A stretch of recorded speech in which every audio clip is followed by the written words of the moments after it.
Right, here I am, Suffolk Triumph, absolutely marvellous, some cracking bikes. What am I on? Look at this, yeah, I'm back on the Triumph Daytona 660. Oh, listen to that baby. Yeah, I'll tell you more when I get going. So,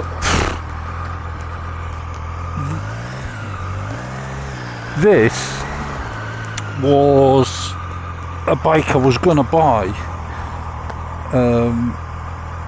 before I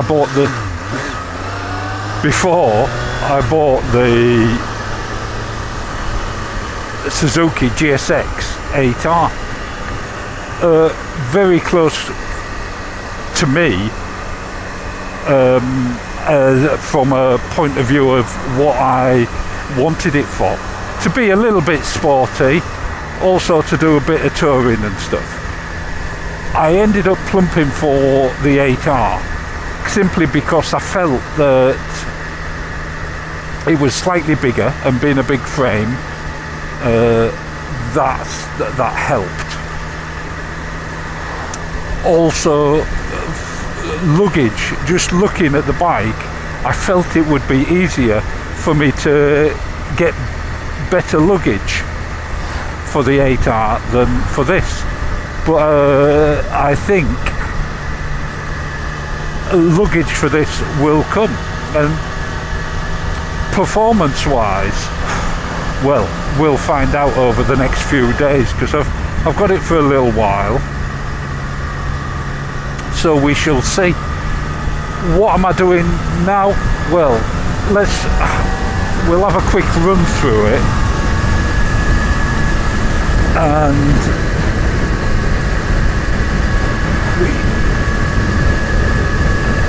just on the numbers, not that numbers tell a full story, do they?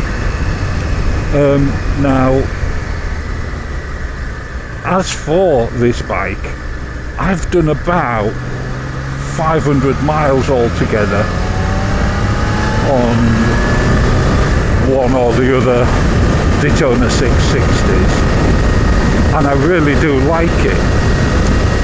Some people have complained about the handling. I find it absolutely fine.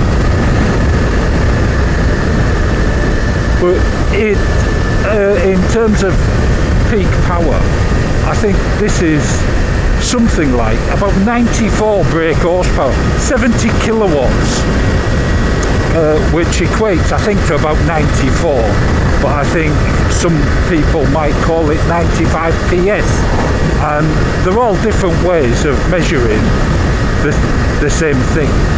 We know it as brake horsepower, and the brake horsepower works out about 94 brake horsepower.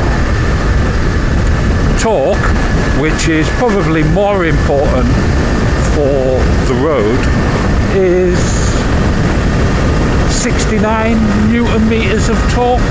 I think that's right.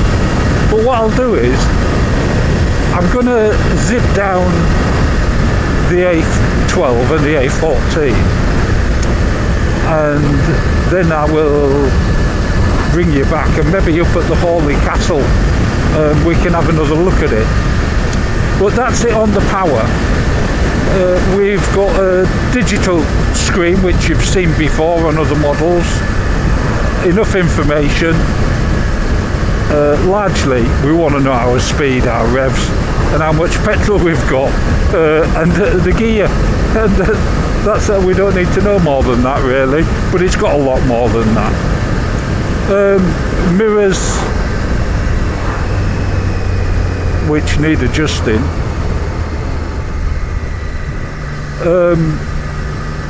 On the attached on the fairing, yeah.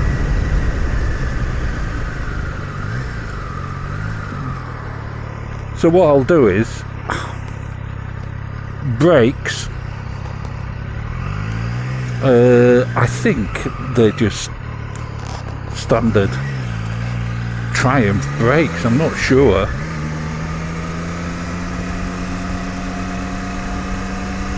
Oh, listen to that engine, I love that sound of that triple. So coming down the A12, no trouble at all. It goes like Billy-O.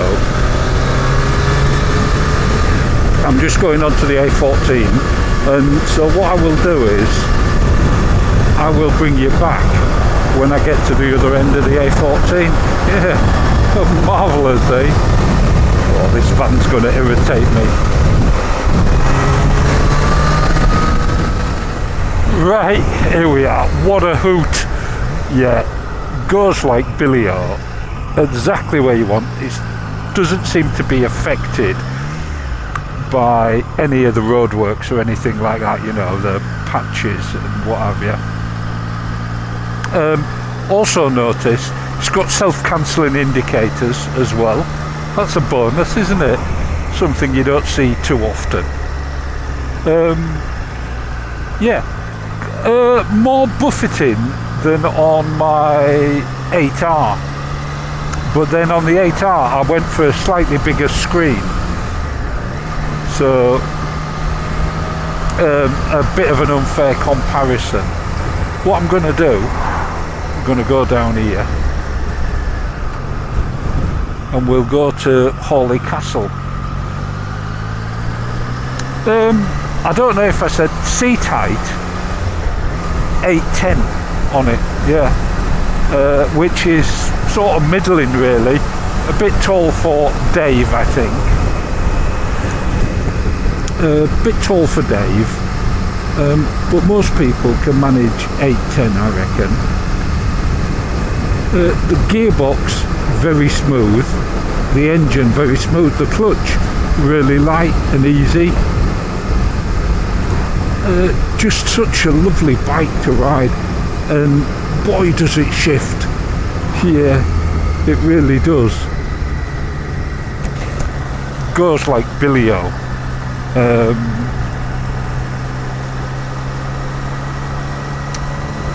Suspension Showa front and back. Yeah, well, not the best, but pretty decent. Now, there's been, like I say, there's been a lot of people complaining about the handling, but I don't think for on the road. If you're on the track, you might complain about it. I think on the road, I have no complaints on this, and I might just have a look at what the setup is and talk to my mate Terry O'Keefe. Go and have a look at his channel if you haven't already. He's king of setup when it comes to shocks, and he has actually bought one of these.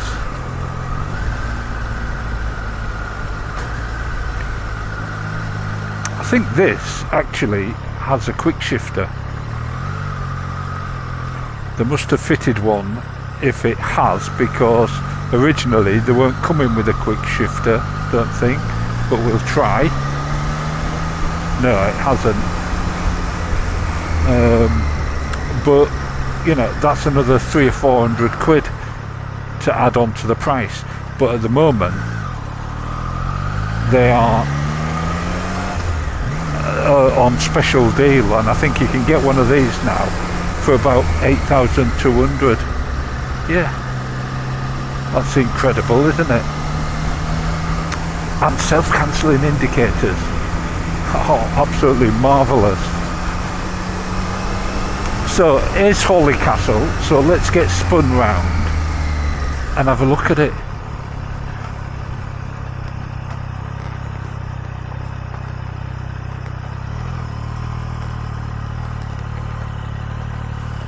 We'll get on here, just there like that.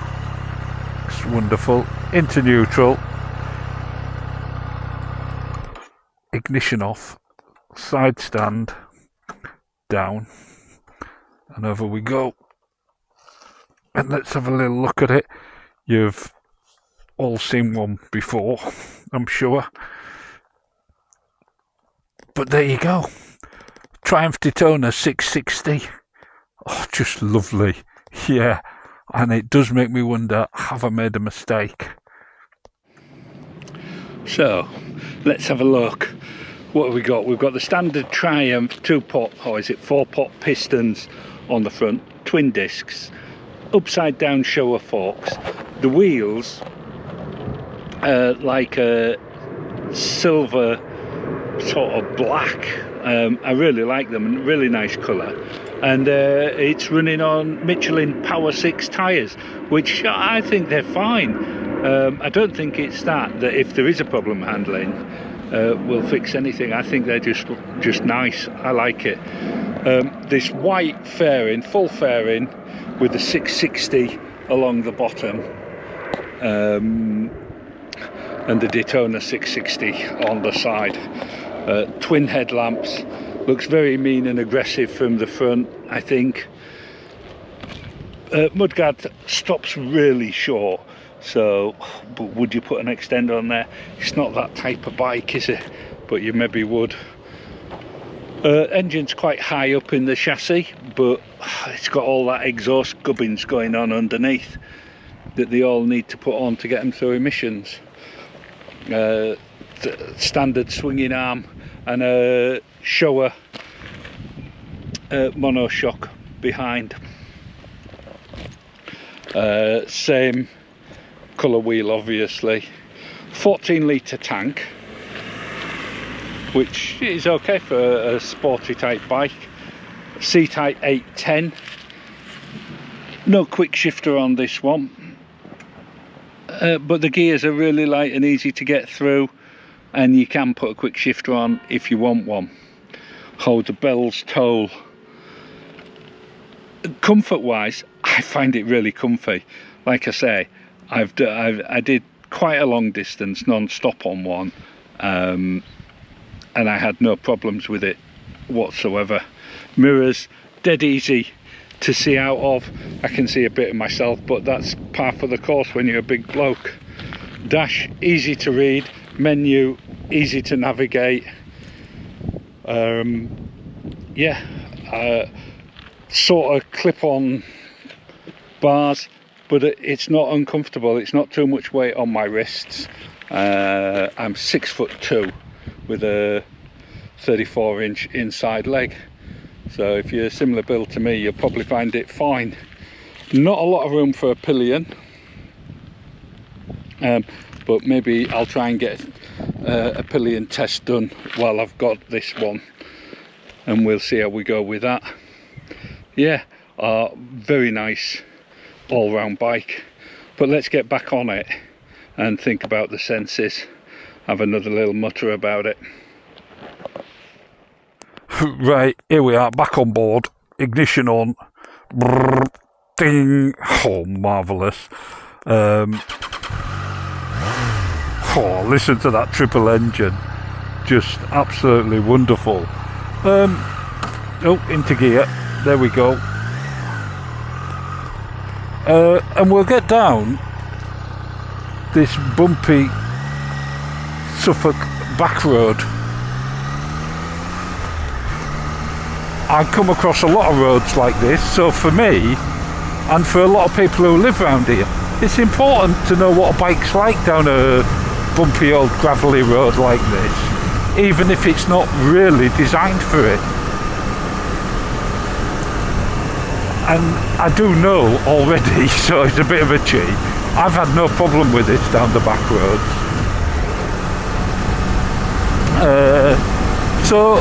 Let's move on to the senses. Well, I've just had COVID. I can't taste anything and I can't smell anything.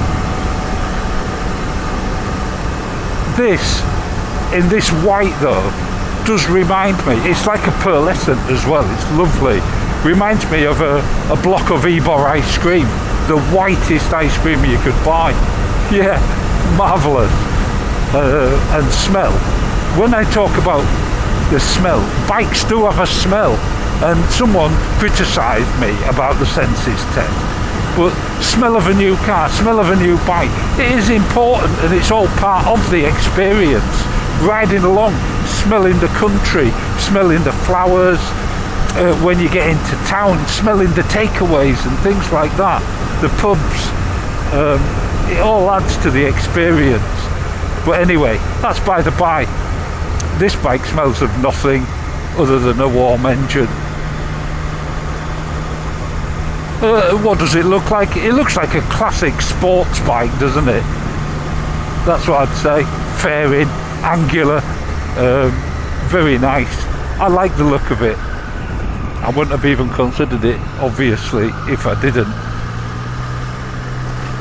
And then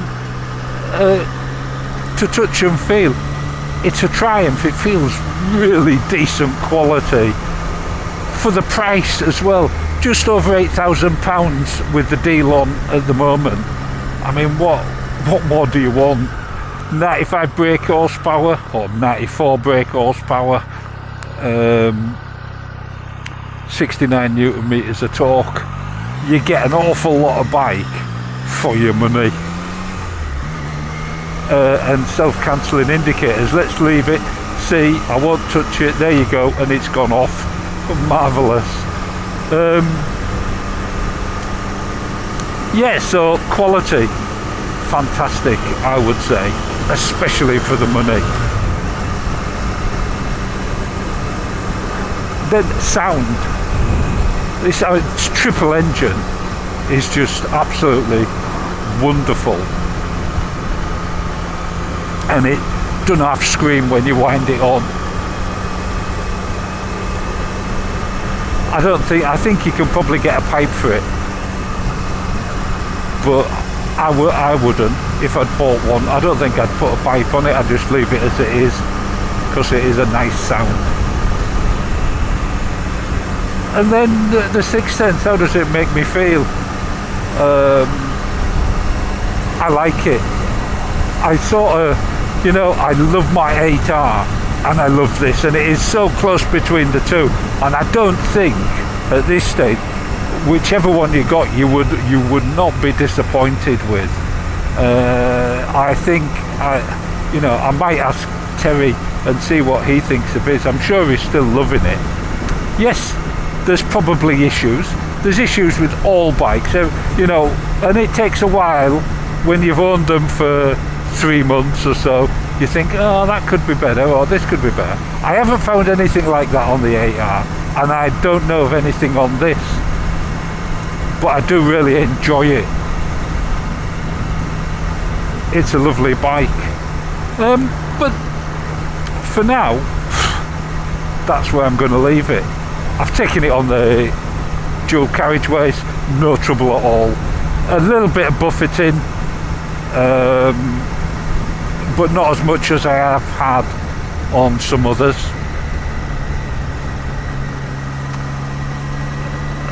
The gearbox and the throttle response, everything's just lovely. The handling, I have no problems with the handling. I haven't had previously, and I don't anticipate having any going forward now. I could be lucky in that it's just the way it's set up, and I haven't pushed it. I'm not crazy. I'm knocking on a bit now, and I don't ride like a lunatic anymore. But there you go. The Triumph Daytona 660, and you'll see me back on it doing some other stuff. Ta-ta.